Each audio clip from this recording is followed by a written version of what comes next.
It's been a busy week for Cornwall, as all three major party leaders, Boris Johnson, Jeremy Corbyn and Jo Swinson, arrived in the county to promote their manifestos. All three leaders emphasised their party's thoughts on climate change, in particular Jo Swinson, who arrived in Finisterre in St Agnes, an eco-friendly surfing clothing company, in response to the Liberal Democrats' proposed policies as part of a radical plan to end the UK's addiction to plastic.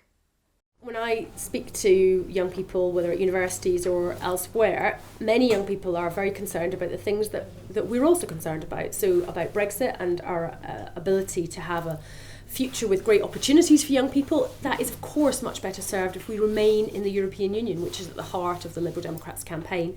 But also the policies I'm unveiling today about tackling the climate emergency and in particular protecting the marine environment through a rapid acceleration of getting rid of single-use plastics that aren't essential. These are issues which I find resonate with young people because looking for decades and decades to come, it's young people that will face the biggest brunt if we do not properly get to grips with the climate crisis that the scientists tell us we basically only have a decade to take action. Boris Johnson didn't focus on climate-related issues, but instead chose to discuss Cornwall's controversial spaceport and getting Brexit done.